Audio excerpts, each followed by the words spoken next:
రోజులుగా కురిసిన వర్షాలకు వేసిన పంటలు దెబ్బతిన్నాయి. వివిధ దశల్లో ఉన్న పంట పొలాల్లో నీరు చేరి ఎదుగుదల నిలిచిపోయింది.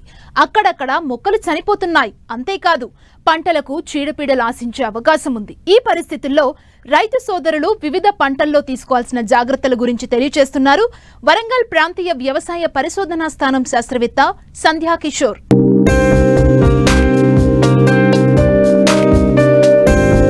తెలుగు రాష్ట్రాల్లో కురిసిన భారీ వర్షాలకు రైతులు తీవ్రంగా నష్టపోయారు. వరి, పత్తి లాంటి పంటలు నీటిలోనే మునిగిపోయాయి. ముఖ్యంగా ఈ ఏడాది వర్షాలు ఆలస్యం కావడంతో అపరాల పంటలైన కంది, పెసర, మినుము పంటలను రైతులు అధిక విస్తీర్ణంలో సాగు చేశారు. అయితే వరుసగా కురిసిన వర్షాలకు కంది పంటలో నీరు చేరి పంట ఎదుగుదలకు తీవ్ర ఆటంకంగా నిలుస్తోంది. నీరు నిలిచిన చోట మొక్కలు వడలిపోయి చనిపోతున్నాయి. కలుపు పెరిగి మొక్కల చీడపీడలకు అనువుగా మారింది. సాధ్యమైనంత త్వరగా యాజమాన్య పద్ధతులు పాటించడం వల్ల కలుపును అదుపు చేసి చీడపీడలను నివారించవచ్చని రైతులకు తెలియజేస్తున్నారు వరంగల్ ప్రాంతీయ వ్యవసాయ పరిశోధనా స్థానం శాస్త్రవేత్త సంధ్యా కిషోర్.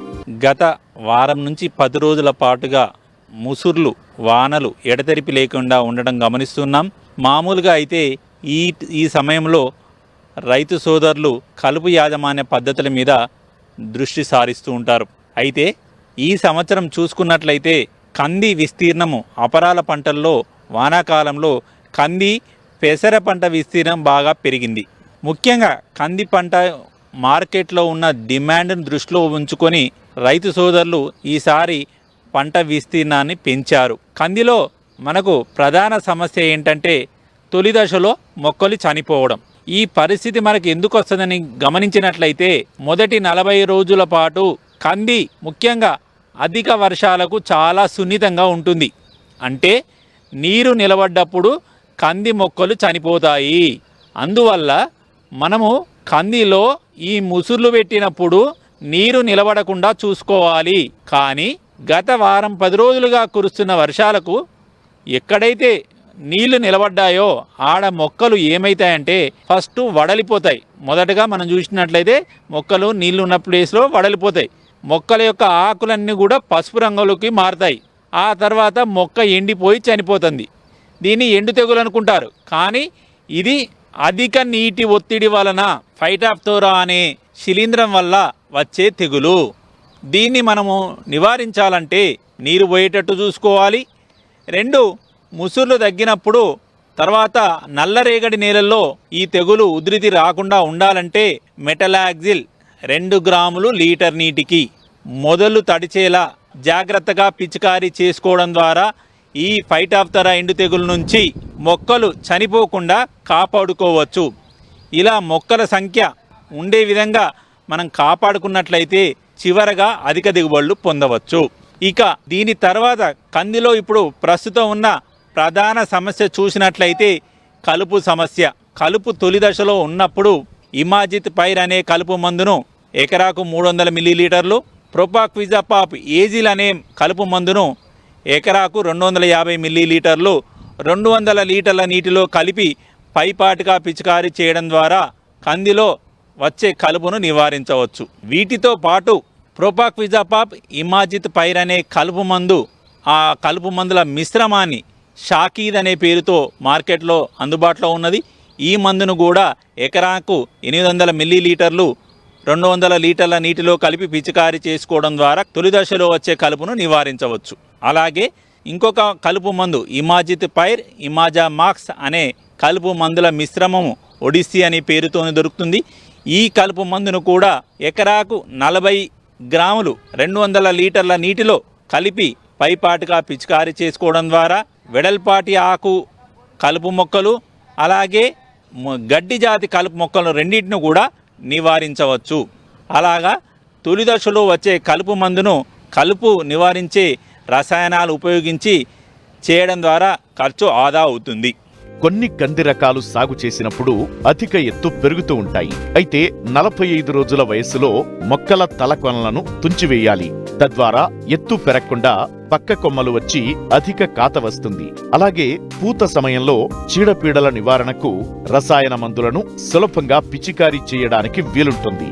ప్రస్తుత వాతావరణ పరిస్థితుల కారణంగా కందితో పాటు పెసర, మినుములో లద్దె పురుగు ఆశించే అవకాశముంది. రైతులు ఎప్పటికప్పుడు గమనిస్తూ సమగ్ర సస్యరక్షణ చర్యలు చేపట్టాలి. ఇప్పుడు పెసర, మినుము కంటిన్యూస్గా ఏకదాటిగా ముసూర్లు వర్షాల వలన రొట్ట ఎక్కువగా పెరిగే అవకాశం ఉంటుంది. దీనిలో లద్దె పురుగు వచ్చే అవకాశం ఉంది కాబట్టి ఎప్పటికప్పుడు రైతులు తమ క్షేత్రాలకు వెళ్ళి లద్దె పురుగు యొక్క ఉధృతిని గమనించుకోవాలి.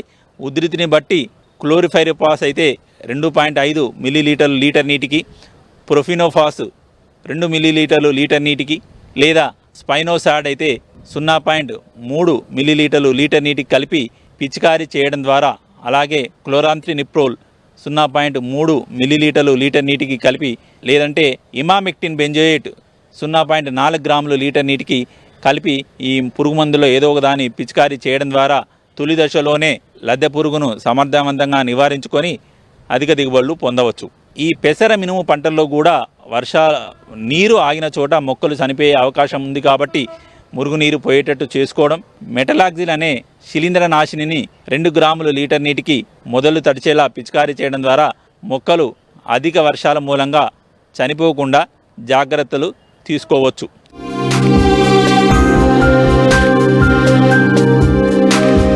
తెలుగు రాష్ట్రాల్లో వరి, పత్తి తరువాత అత్యధికంగా సాగు చేసే పంట మొక్కజొన్న. వర్షాధారంపై ఆధారపడి సాగు చేసే ఈ పంటను రైతులు సకాలంలోనే విత్తారు. అయితే కొన్ని రోజులుగా వరుసగా కురిసిన వర్షాలతో రైతులు తీవ్ర ఇబ్బందులను ఎదుర్కొంటున్నారు. ప్రస్తుతం వివిధ దశల్లో ఉన్న మొక్కజొన్న పైరులో ప్రస్తుతం చేపట్టాల్సిన సమగ్ర యాజమాన్య చర్యలేంటో ఇప్పుడు చూద్దాం.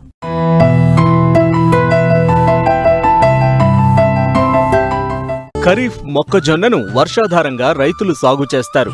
ఈ ఏడాది సకాలంలో వర్షాలు పడటంతో సమయానుకూలంగానే మొక్కజొన్న విత్తారు. ప్రస్తుతం పైరు 25 నుంచి 40 రోజుల దశలో ఉంది. మొక్కజొన్న భూమి నుంచి అధికంగా పోషకాలను సంగ్రహించే పంట.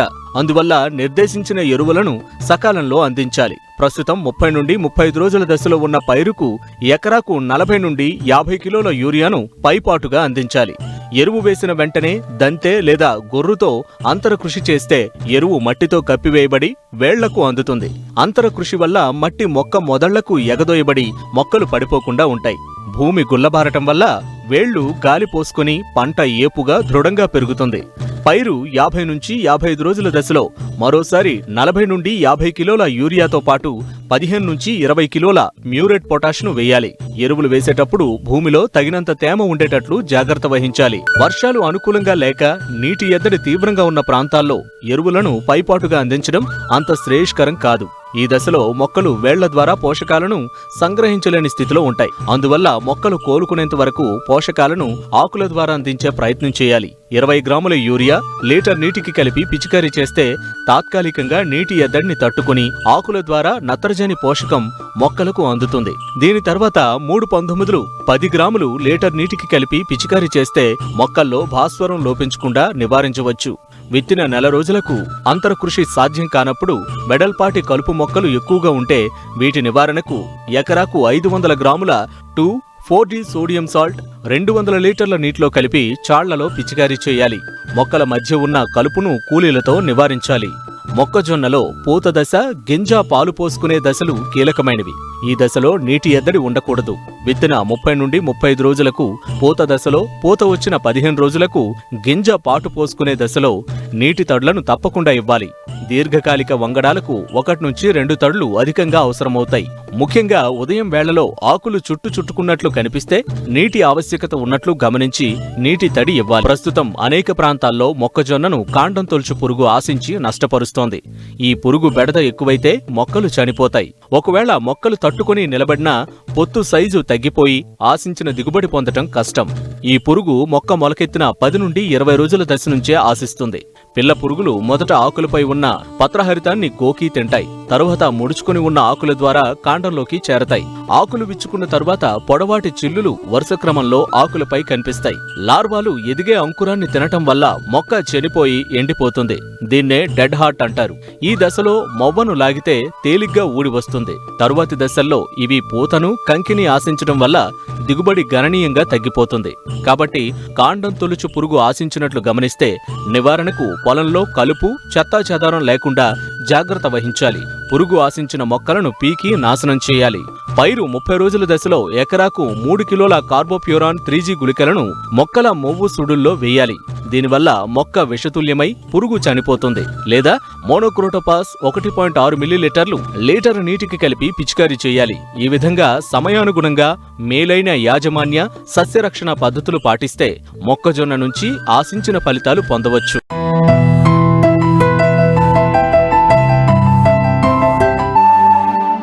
ఎక్కడైతే సారవంతమైన నేలలుంటాయో ఆ ప్రాంతం సుసంపన్నంగా సుభిక్షంగా ఉంటుంది. ముఖ్యంగా ఎప్పటి వరకు నేల నాణ్యంగా ఆరోగ్యంగా ఉంటుందో అప్పటిదాకా పుడమి తల్లి ఆరోగ్యంగా ఉంటుంది. భూ ఉపరితలంలో ఉండే పైపొర మట్టి భూమి మనుగడకు ఎంతో అవసరం. కానీ భూ ఉపరితలంపై లభించే ఈ సారవంతమైన మట్టి రోజురోజుకి క్షీణించి నాణ్యత లోపించి అనేకమైన సమస్యలను సవాళ్లను సృష్టిస్తోంది. గాలి వేగం, నీటి ప్రవాహ వేగంతో నేల కోతకు గురై భూసారం కొట్టుకుపోతుంది. దీంతో పంటల దిగుబడి కూడా తగ్గిపోతుంది. నేల కోతకు గురి కాకుండా ఎలాంటి చర్యలు చేపట్టాలో తెలియజేస్తున్నారు ప్రధాన శాస్త్రవేత్త రాజేశ్వర నాయక్.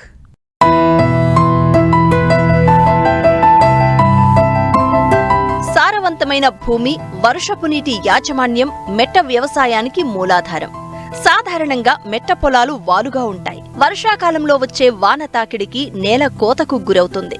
నేలపై భాగంలో ఉన్న సారవంతమైన మట్టి పొర పంట పెరుగుదలకు చాలా ముఖ్యం.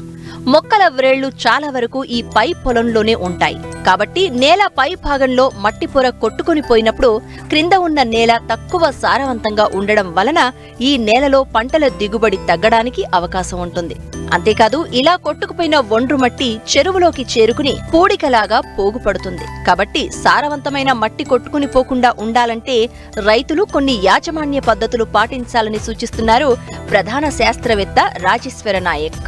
ముఖ్యంగా తెలంగాణ జిల్లాలలో మరియు ఉమ్మడి ఆంధ్రప్రదేశ్ జిల్లాల్లో ప్రధానంగా అడవి ప్రాంతానికి దగ్గర ఉన్నటువంటి నేల కోత గురి అవుతుంటుంది.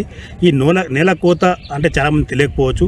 నేల కోత అంటే ఏంటంటే అధిక వర్షాలు పడ్డప్పుడు నేలపై భాగంలో ఉన్నటువంటి మట్టి ఆ వర్షపు యొక్క వేగానికి, అంటే సాధారణంగా మనం వర్షం పడ్డప్పుడు దాదాపు 30 నుంచి 35 కిలోమీటర్ల వేగంతో వాన చినుకు అనేది పడుతుంది. ఆ చినుకు నేలపైన పడ్డప్పుడు అక్కడ మట్టి నేల నుండి వేరుపడి అక్కడ నుండి దాదాపు 5 నుంచి 6 అడుగుల దూరం వరకు కూడా ఆ మట్టి వేరవుతుంది. ఆ వేరైన మట్టి కాలక్రమేణా బాగా వర్షం పడ్డప్పుడు బురదగా మారి ఆ బురద మట్టి చిన్న చిన్న కాలువల ద్వారా, పిల్ల కాలువల ద్వారా బురదగా మారిన మట్టి కాలక్రమేణా చిన్న వాగుల ద్వారా కొట్టుకొని పోయి పొలాలలో మేట వేయడం, అదేవిధంగా మనకు సరస్సులలో పెద్ద డ్యామ్లలో కూడా ఈ మట్టి చేరడం ద్వారా నీటి పరిమాణం తగ్గిపోవడం, ఇలాంటి నష్టాలు జరిగే అవకాశం ఉంది. కాబట్టి దీనిని మనం నేలకోత అని అంటాము.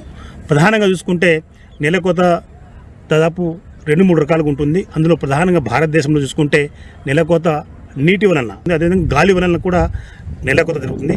కానీ ప్రధానంగా మన జిల్లాలో, ముఖ్యంగా తెలంగాణ రాష్ట్రంలో, ఇతర రాష్ట్రాల్లో చూసుకున్నప్పుడు దాదాపు సరాసరి భారతదేశంలో మన మొత్తం 329 మిలియన్ హెక్టార్ల నేల ఉన్నటువంటి భారతదేశంలో సాలిన దాదాపు 80,000 హెక్టార్ల నేల నీటి ద్వారా కోత గురి అవుతుంది. అదేవిధంగా భారతీయ వ్యవసాయ పరిశోధన మండలి యొక్క నివేదిక ప్రకారం మన భారతదేశంలో సుమారు 53 మిలియన్ హెక్టార్ల నేల కోతకు గురి అవుతుంది. తద్వారా ఏంటంటే భూమిపై ఉన్నటువంటి సారవంతమైన నెలపొర భూమిపైన ఉన్నటువంటి వాటిలో సారవంతంగా ఉండే పోషకాలని కొట్టుకొని పోయి తద్వారా దిగుబడి తక్కువ వచ్చే అవకాశాలు ఎక్కువ ఉంటుంది. అందులో ప్రధానంగా ఏంటంటే ఈ నేలకోత ద్వారా ఏంటంటే పైపాటుకున్నటువంటి బాగా పోషకాలు కలిగినటువంటి మట్టి కొట్టుకుని పోవడం, అదేవిధంగా ఈ కొట్టుకుపోయిన మట్టి ముఖ్యంగా మెట్ట చెరల్లో, లోతట్టు ప్రాంతాల్లో, పొలం వేసిన పొలాల్లో, పత్తి చేనులో కానీ వాటిలో కానీ ఆ పొలంలో చేరి పంట నష్టాన్ని కలిగించడం. అదేవిధంగా అయితే దీనిని ప్రధానంగా అంటే ప్రధాన కారణాలు దీనికి అధిక వర్షపాతం ఒకేసారి పడ్డప్పటికీ ముఖ్యంగా రైతు స్థాయిలో రైతు తగు జాగ్రత్తలు తీసుకుంటే నేలకోతను అరికట్టవచ్చు.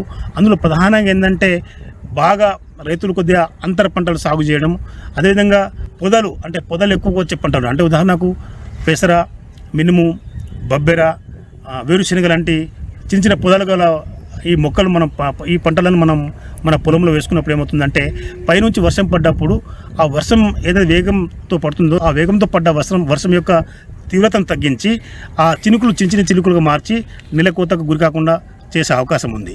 ఇదే కాకుండా ఇంకోటి ఏంటంటే సాధారణంగా మన రైతులు చేయాల్సిన పని ఏంటంటే ఆహార ధాన్య పంటలు వేసుకున్నప్పుడు అందులో పప్పు దినుసు పంటలు వేసుకున్నప్పుడు ఒక వరుస ఆహార దినుసు పంట, ఒక వరుస పప్పు దినుసు పంట వేసుకున్నప్పుడు నేల కోత గురి కాకుండా ఉండే అవకాశాలు ఎక్కువ ఉంటుంది. కాబట్టి ఈ సమయంలో ఉదాహరణ మొక్కజొన్న, జొన్న, సజ్జ వేసుకునే రైతులు వాటి మధ్యలో అంతర పంటలుగా పెసర, మినుము, ఒక వరుస మొక్కజొన్న, ఒక వరుస పెసర, ఒక వరుస జొన్న, ఒక వరుస పెసర, మినుము లేదా బొబ్బర ఆ రకంగా వేసుకున్నప్పుడు ఏమవుతుందంటే దాదాపు ఈ ఏదైతే చిన్న పొదల మాదిరిగా ఉండే ఈ మొక్కలు ఉంటాయో ఈ మొక్కలు నేల కోత గురి కాకుండా చేసే అవకాశాలు ఉంటుంది. కాబట్టి రైతు స్థాయిలో ఈ జాగ్రత్త ఒకటి పాటిస్తే బాగుంటుంది. అదేవిధంగా చాలామంది రైతులు ఏంటంటే మన ముఖ్యంగా వాలుకు అడ్డంగా దున్నుకోవాలి. కానీ చాలామంది రైతులు వాలుకు అడ్డంగా దున్నకుండా వాలుకు నిలువుగా అంటే నీళ్లు ప్రవహించే దిశలో దున్నుతుంటారు. అలా నీళ్లు ప్రవహించే దిశలో దున్నకుండా వాలుకు అడ్డంగా దున్నప్పుడు ఏమవుతుందంటే ఏదైతే నేల కోత ద్వారా జరిగిన మట్టి ఏదైతే ఉంటుందో ఆ విడవడిన మట్టి నేల కోత ద్వారా విడివిడిగా అయిన మట్టి ఆ వాలుకు అడ్డంగా దున్నడం ద్వారా వాటిలో చేరి అక్కడే కొద్దిగా నీళ్లు ఇంకిపోయి ఏదైతే మనకు ఈ మట్టి కొట్టుకుని పోవడం జరుగుతుందో అది చాలా నిదానం జరిగి మట్టి ఎక్కువగా నష్టం కాకుండా సారవంతమైన నేల కొట్టుకుపోకుండా ఉండే అవకాశం ఉంది. కాబట్టి రైతులు వాలుకు అడ్డంగా ఎత్తు ప్రాంతంలో ముఖ్యంగా గుట్ట ప్రాంతంలో, అడవి ప్రాంతంలో, దుబ్బ చెలక నెలల్లో వాలుకు అడ్డంగా దున్నుకుంటే చాలా బాగుంటుంది. తద్వారా మన నేల కోత గురి కాకుండా సారవంతమైన మట్టిని కాపాడుకొని ఎక్కువ దిగుబడి సాధించే అవకాశం ఉంది. కాబట్టి రైతు ముందు జాగ్రత్తగా మే మాసంలో, జూన్ మాసంలోనే వాలుకు అడ్డంగా దున్నుకోవడం ఈ రకంగా చేయడం ద్వారా మనం నేల కోతను అరికట్టవచ్చు. అందులో ప్రధానంగా ఏంటంటే ముఖ్యంగా ఎర్ర చిలక భూముల కంటే నల్లరేగడి భూములలో నేల కోత కొద్దిగా తక్కువ ఉంటుంది. నల్లరేగడి భూములు ముఖ్యంగా మైదాన ప్రాంతంలో కొద్దిగా సమభాగంగా ఉంటుంది. కానీ ఇక్కడ మనం ఎర్ర చిలక భూములు ఎత్తు పల్లంగా ఉండడం ద్వారా నేల కోత ఎక్కువ జరిగే అవకాశం ఉంది. కాబట్టి ఎర్ర చిలక భూములలో సాగు చేసిన రైతులు తగు జాగ్రత్తలు పాటిస్తే మంచి లాభాలు, దిగుబడి సాధించే అవకాశాలు ఉన్నాయి.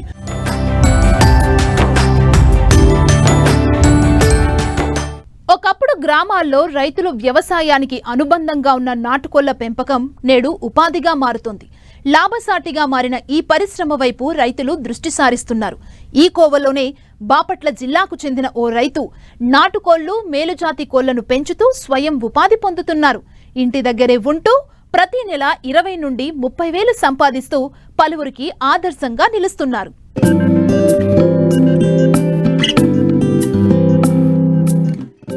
వ్యవసాయం, పాడి తర్వాత స్థానం కోళ్ల పెంపకానిది. గ్రామీణుల ఆదాయాన్ని పెంచే విషయాల్లో మొదట చెప్పుకునేది నాటుకోళ్ల పెంపకమే. జాతి కోళ్ల పెంపకం ద్వారా మంచి ఆర్థిక పరిపుష్టి సాధించవచ్చు. అయితే ఇప్పుడు ఆ తీరు పూర్తిగా మారింది. కొందరు రైతులు ప్రత్యేకంగా షెడ్లను నిర్మించి వాటిలో పెంచుతున్నారు. ఈ కోవలోనే బాపట్ల జిల్లా వేటపాలెం మండలం వడెసంఘం గ్రామానికి చెందిన రైతు శాంసన్ నాటుకోళ్లు, మేలుజాతి పందెం కోళ్లను పెంచుతున్నారు. కోళ్లకు రోగనిరోధక శక్తిని పెంచేందుకు అల్లం, ఉల్లిపాయలు, తాటి బెల్లంతో తయారు చేసిన మిశ్రమాన్ని అందిస్తున్నారు. నాటుకోళ్లకు దాణాగా అన్నం, తౌడు కలిపి ఇస్తున్నారు. మేలుజాతి కోళ్లకు మాత్రం తైదలు, సజ్జలను అందిస్తున్నారు. ఆశించిన రీతిలో ఆదాయం వస్తూ ఉండడంతో అదే వృత్తిగా ఎంచుకుని ఉపాధిగా మార్చుకుంటున్నారు. నేను చిన్నప్పటి నుంచి నాటుకోళ్లు పెంచడం అలవాటు. నేను 1974 నుంచి చిన్న పిల్లలు కొనుక్కొని ఈ నాటుకోళ్లు పెంచుతున్నాను. ఇప్పుడైతే ఇక్కడ ఒక షెడ్ వేసాము. ఆ షెడ్ 30 అడుగులు వెడల్పు, 72 అడుగులు పొడవు. దీని నిర్మాణం దగ్గరగా 7 లక్షల దాకా ఖర్చు అయింది. ఇప్పుడు మా దగ్గర 200 నాటుకోళ్ళు, విడికాళ్ళ పుంజులు, విడికాళ్ళ పెట్టెలు ఇవి ఉన్నాయి. వీటికి సంరక్షణ కానీ ఏదైనా కానీ ముందు మేము చిన్నపిల్లలప్పుడు తౌడు, అన్నం కలిపి పెడతాము. మధ్యాహ్నం పెద్దాటికైతే తైదులు, సజ్జలు అవి పెడతాము. ఇంకా వేరే ఆహారం ఏం పెట్టము. ఉదయం నిద్రలేవగానే మేము ఈ కోళ్ళని బయటకు వదిలేసేస్తాము. బయటకు వదిలేసి ఈ షెడ్డు అంతా మోటార్ వేసి పైప్ వేసి శుభ్రంగా కడిగి ఫెనాయిల్ వేసి తుడుస్తాము. నేను నా భార్య ఈ సంరక్షణ గురించి మొత్తం శ్రద్ధ తీసుకొని చేస్తూ ఉంటాము. ఏదైనా ఏదైనా కాళ్ళు నొప్పులు రాని, లేకపోతే ఏదైనా తెల్లగా రెట్టలేసినా ఏదైనా వేసినా అల్లము, చిన్నులపాయలు, తాటి బెల్లం కలిపి నూరి ఒక్కొక్క దానికి ఒక్కొక్క ఉండ లెక్కన వేసి నోట్లో వేసి తినిపిస్తాము. ఇంకా మాకైతే ఎన్ని సంవత్సరాల నుంచి పెంచుతున్నా కూడా మాకు జబ్బులు అనేది రావు. మేము ఒక డాక్టర్ దగ్గరికి కూడా వెళ్ళము. ఇప్పుడు చిన్నపిల్లలు దగ్గరగా 6 నెలల వయసు వచ్చేదాకా ఈ పిల్లల్ని జాగ్రత్తగా పెంచి మేము ఒక బల్క్గానే నాటుకోళ్ళు కొనేవాళ్ళకి, కటింగ్ కోళ్ళు అయితే కటింగ్ వాళ్ళకి అమ్ముతాము. పందెం పుంజులు అయితే వేరుగా పందెలు వేసే వాళ్ళకి ఒక్కొక్క కోడిని 10,000 నుంచి పైన అమ్ముతాము. ప్రతి నెల మేము ఒక 20,000 అలా వచ్చే ఆదాయం చూసుకొని కోళ్ళని పెంచుతాము. కోళ్ళు పెరిగిన తర్వాత పిల్లలు చేసిన తర్వాత 25 నెల రోజుల్లోపు పిల్లల్ని వేరుగా సపరేట్ చేస్తాము. ఆ తర్వాత ఆ పెట్టెల్ని మళ్ళీ పుంజుల దగ్గర వేస్తాము. ఈ పిల్లలకి సపరేట్గా ఉంచుతాము. పుంజులకి ఇనప బుట్టలు పెట్టి బుట్టల్లో పెంచుతాము. పంది పుంజులకు మాత్రం తవుడు అన్నం పెట్టము.